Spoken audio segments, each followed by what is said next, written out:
Ever heard of the worst American truck brands? While many truck manufacturers have left a significant mark on the automotive landscape, some have become notorious for their design disasters and mechanical nightmares.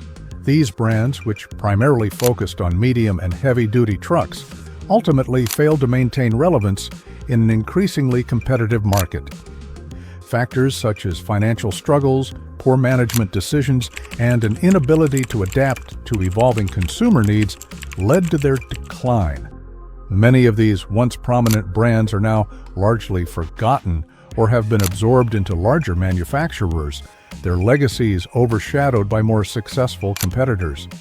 Some trucks that were once considered innovative or practical quickly became cautionary tales due to their reliability issues, subpar performance, or simply an aesthetic that missed the mark. For instance, certain models suffered from notorious recalls and engineering blunders that tarnished their reputation and left consumers wary. Number 20. Navistar, known for its international heavy-duty trucks, has a storied history that dates back to the early 20th century when it was originally part of International Harvester. Founded in 1902, International Harvester quickly became a significant player in the automotive and agricultural machinery sectors. The company produced a range of vehicles, including the pioneering Autobuggy and various models of trucks designed for both farming and commercial use. However, despite its early success, the brand underwent significant changes over the decades, leading to its rebranding as Navistar International Corporation in 1986. Despite the legacy of International Harvester, Navistar's trucks, particularly the later versions of International trucks, often faced reliability issues that tarnished their reputation. As competition intensified from major players like Freightliner and Volvo, Navistar struggled to maintain its market share. The introduction of innovative models like the ProStar series in 2007 aimed to set new standards in aerodynamics and fuel efficiency. Yet these efforts were not enough to counterbalance the growing concerns about reliability and performance. Over time, Navistar's inability to adapt effectively to market demands and technological advancements contributed to a decline in consumer trust and brand visibility. Many consumers turned to competitors that offered more reliable options, leading to a dwindling presence in the heavy-duty truck market. Additionally, several once popular models became largely forgotten or were absorbed into larger manufacturers, further diminishing Navistar's standing in the industry. Number 19. Seagrave is a name synonymous with heavy-duty fire trucks and emergency vehicles, having established itself as a prominent manufacturer in this specialized sector.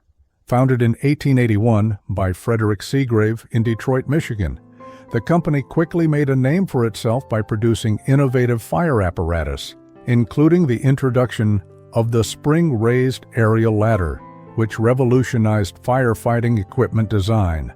Over the years, Seagrave became known for its durable and reliable fire trucks, contributing significantly to fire safety across the United States. Seagrave is a name synonymous with heavy-duty fire trucks and emergency vehicles, having established itself as a prominent manufacturer in this specialized sector. It did not adapt to the evolving demands of commercial trucking. As other manufacturers introduced versatile models that catered to both emergency services and commercial needs, Seagrave remained primarily entrenched in its specialized niche. This lack of diversification contributed to its decline in visibility within the broader trucking industry. Number 18. Ford, known primarily for its early medium and heavy-duty trucks, made significant strides in the trucking industry with models like the Ford C-Series. The company launched its first generation of medium-duty trucks in 1948, marking a pivotal moment in its history.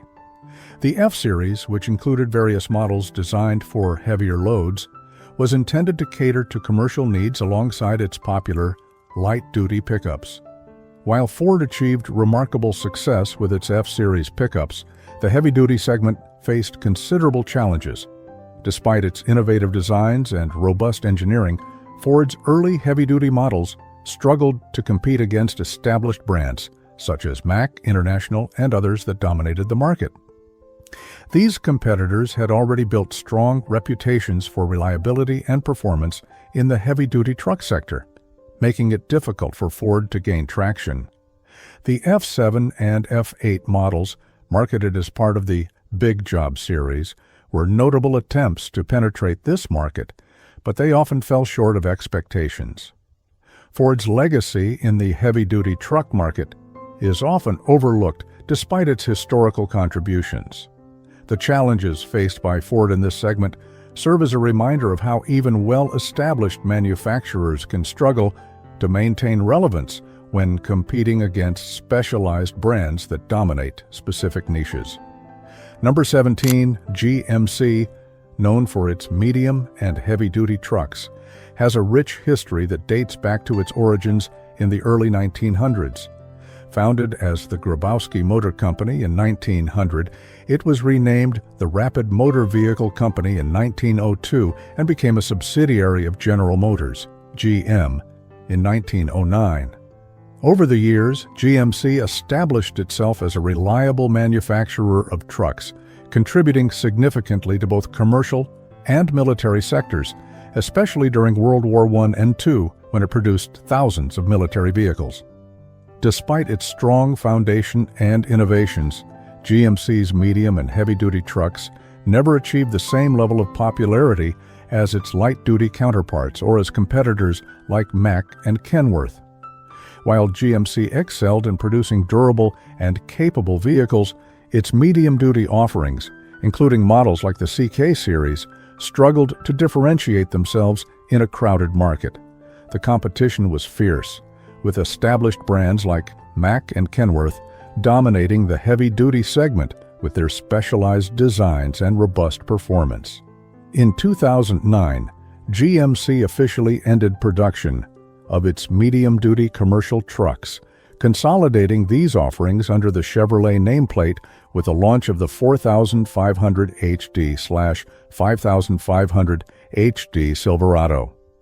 This shift marked a significant turning point for GMC as it transitioned away from a segment where it had once held promise but ultimately struggled to compete effectively. Number 16.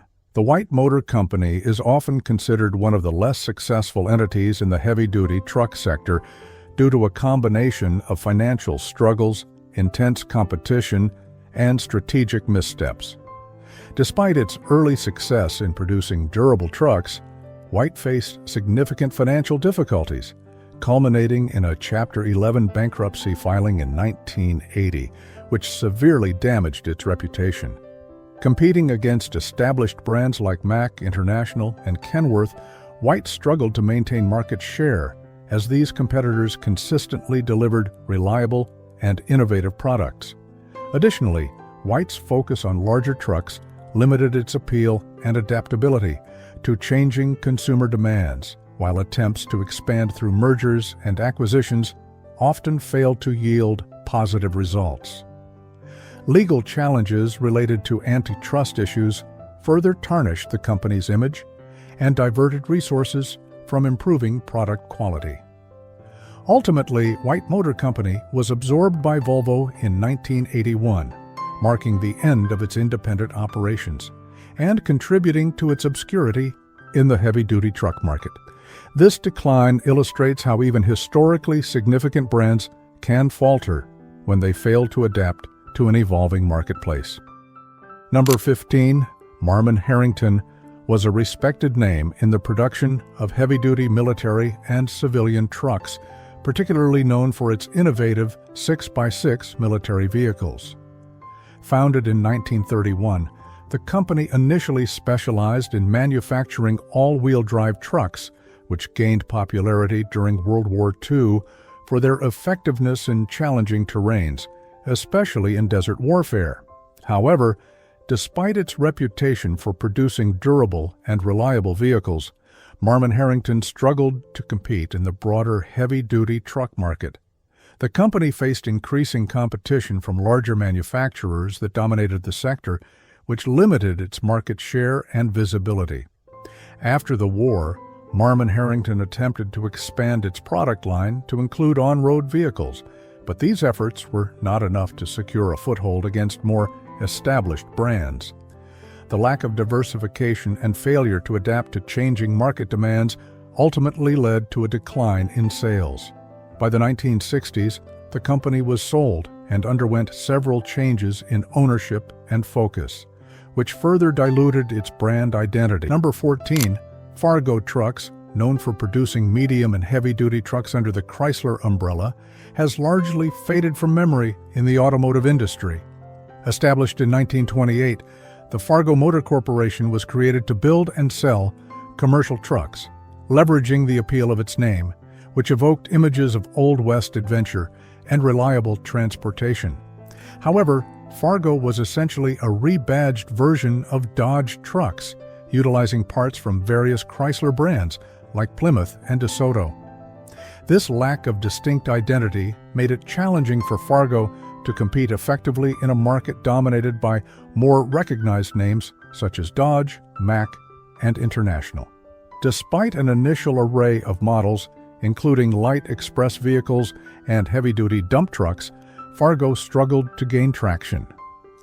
The acquisition of Dodge by Chrysler complicated matters further, as Chrysler opted to focus on the more established Dodge brand rather than maintain two separate truck lines. This decision ultimately led to Fargo's decline in sales and visibility. By the end of 1930, after producing only about 7,680 vehicles, production ceased in the U.S., although some models continued to be manufactured in Canada until the brand was phased out entirely in the 1970s. Number 13. Fageol Motors is often regarded as one of the worst truck brands due to a combination of financial instability, design challenges, and fierce market competition. Founded in the early 20th century, the company faced significant difficulties, including bankruptcy in 1929 and subsequent receivership during the Great Depression, which severely impacted its operations and reputation. While Fageol introduced innovative features like dual-range transmissions, its trucks struggled with reliability issues and failed to adapt to the industry's shift towards diesel technology. This lack of agility left Fageol at a disadvantage against more competitive brands like Kenworth and Mack, which were better positioned to meet evolving market demands. Additionally, mismanagement following the departure of the original founders contributed to a decline in innovation and operational effectiveness. Ultimately, these factors combined to tarnish Fageol's legacy and led to its decline in the truck manufacturing industry. Number 12. Sterling Trucks. Established in 1998 after Ford Motor Company's heavy truck division was sold to Daimler-Benz, aimed to provide a cost-effective option in the commercial truck market. Despite initial promise, the brand struggled to establish a significant presence and ultimately ceased production in 2009. Known for its work trucks designed for vocational applications like sanitation and construction, Sterling's models, such as the A9513 and A9522, were criticized for being underpowered and lacking innovation compared to competitors like Freightliner and Kenworth. The company's reliance on rebadged models such as the Sterling Bullet, which was essentially a modified Dodge Ram, contributed to its perception as a less desirable choice among buyers. By 2008, Daimler expressed disappointment with Sterling's production rates, leading to its closure in 2010 after failing to meet sales goals and market expectations. Consequently, Sterling Trucks is remembered for its brief existence marked by financial struggles and an inability to compete effectively in a crowded industry. Number 11. Gotfredson. Trucks was a Canadian-American truck manufacturer that operated from 1920 to 1948, founded by Benjamin Gotfredson and Frank Joyce, who merged their businesses in 1925. Based in Windsor, Ontario, and Detroit, Michigan, the company initially focused on producing commercial trucks and gained recognition for being an early adopter of diesel power, becoming a Cummins diesel dealer in 1932. Gotfredson's commitment to quality and utility was evident in its diverse range of models, including panel trucks and farm trucks, many of which were utilized by fire departments and municipal services. Notably, a Gotfredson Bickle pumper truck delivered to the Walkerville Fire Department in 1927 remained operational for decades before being refurbished as a parade piece. Despite its innovations and contributions to the trucking industry, Gotfredson trucks ultimately ceased operations in 1948 due to financial difficulties and increasing competition from larger manufacturers. Today, the legacy of Gotfredson is preserved by enthusiasts who restore its unique vehicles and remember the brand's impact on the early trucking landscape. Number 10. Dart Trucks. Founded in 1903 in Anderson, Indiana, specialized in producing heavy-duty vehicles, particularly for the mining industry. Renamed Dart Manufacturing Company in 1907 and later relocating to Waterloo, Iowa, the company initially thrived by innovating rugged trucks tailored to specific industrial needs. However, despite its early successes, Dart struggled to compete in a rapidly evolving market. The shift towards electric drive systems in the mid-20th century diminished demand for Dart's mechanical drive trucks, while rising maintenance costs for their traditional diesel engines further hampered sales. Acquired by Packer Inc. in 1958, in an attempt to bolster its market position, Dart continued to face challenges and was eventually sold in 1984. By 1988, after 85 years of operation, Dart Trucks ceased production altogether, unable to secure a significant share of the competitive heavy truck market.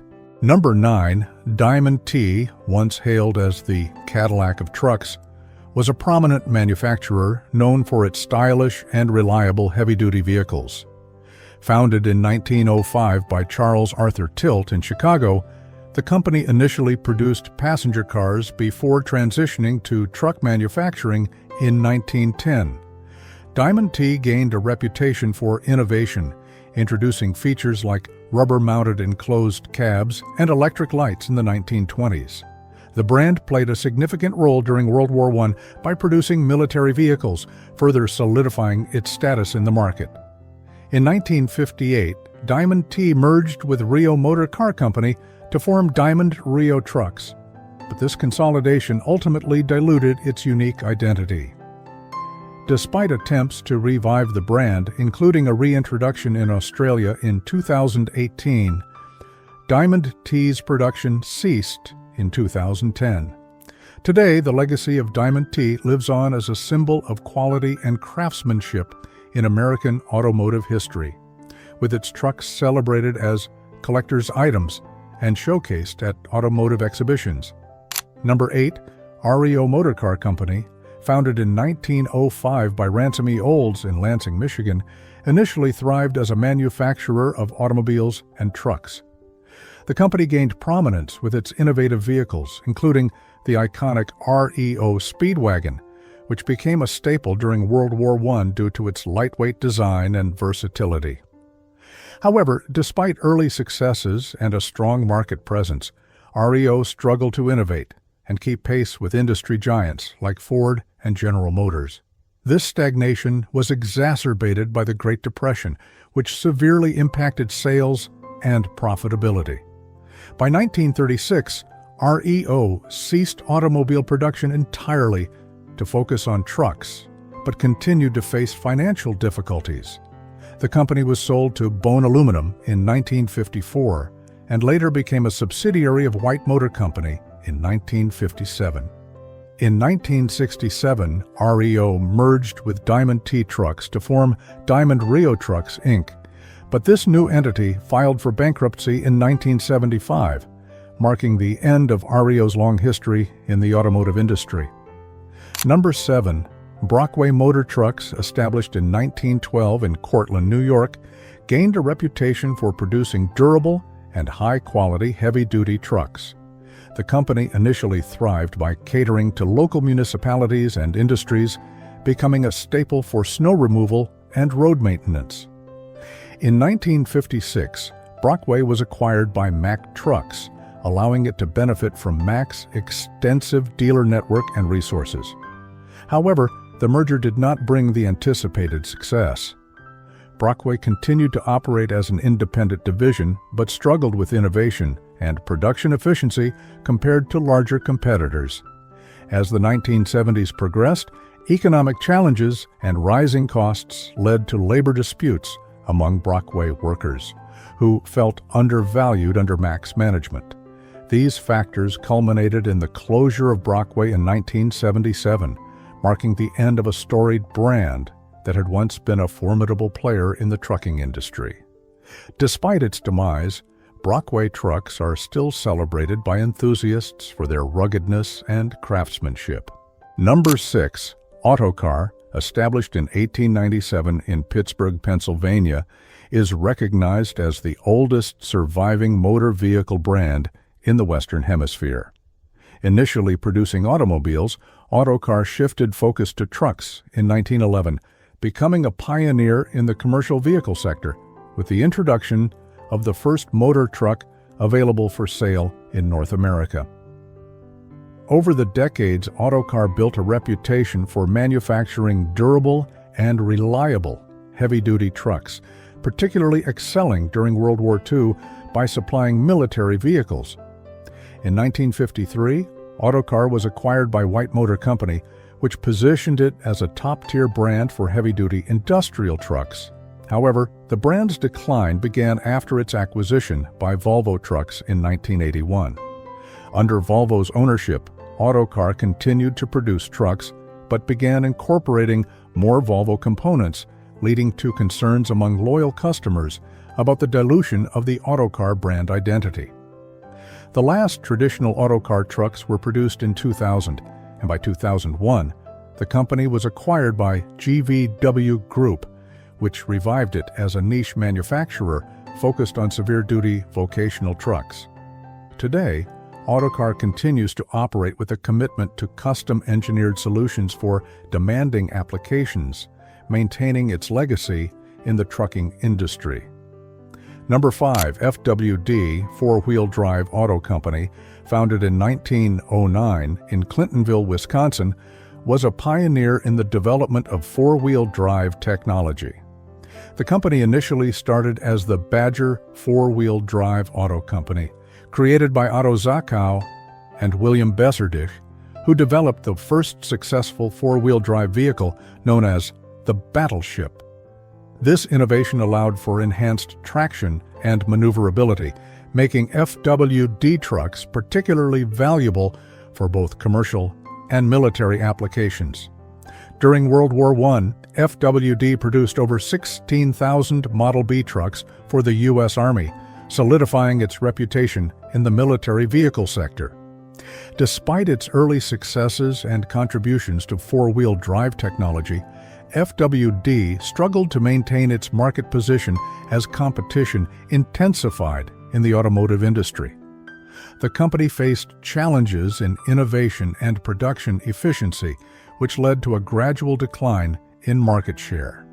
In the 1980s, FWD was acquired by Volvo, which rebranded the company and shifted its focus primarily to niche markets such as terminal trucks. This transition marked a significant departure from FWD's original identity and capabilities. Ultimately, FWD faded from prominence, unable to sustain itself amid changing industry dynamics and consumer preferences. Today, FWD is remembered for its historical significance and contributions to the evolution of four-wheel drive vehicles. Number 4. Beerman Manufacturing Company, founded in 1920 by Charles and Fred Beerman in Cincinnati, Ohio, was known for producing sturdy, no-frills trucks that catered primarily to the heavy-duty market. The company gained some recognition during World War II, where it received contracts from the U.S. Army Air Forces to manufacture specialized vehicles, including crane trucks. Despite its solid reputation for durability and reliability, Beerman struggled to compete with larger manufacturers and faced financial difficulties in the post-war era. These challenges ultimately led to the company's closure in 1953, marking the end of its operations after over 3 decades in the trucking industry. Beerman trucks remain a nostalgic symbol of American manufacturing from that period, appreciated by collectors and enthusiasts today. Number 3. Consolidated Freightways, CF, founded in 1929 by Leland James in Portland, Oregon, was a significant player in the American trucking industry, particularly known for its less-than-truckload (LTL) freight services. The company initially focused on regional operations but expanded rapidly, becoming the nation's leading long-haul trucking company by the mid-20th century. In 1939, CF established Freightways Manufacturing, which later became Freightliner Corporation, to produce specialized trucks that catered to its growing logistics needs. This innovation allowed CF to maintain a competitive edge in the trucking market. However, the deregulation of the trucking industry in the 1980s introduced fierce competition, challenging CF's traditional business model. In 1981, CF sold its truck manufacturing division and the Freightliner brand to Daimler-Benz, allowing it to concentrate on its core trucking operations. Despite initial success following deregulation, the company faced financial difficulties due to increased competition and operational costs. These challenges culminated in CF's bankruptcy filing in 2002, marking one of the largest bankruptcies in U.S. history and leading to the cessation of its trucking operations.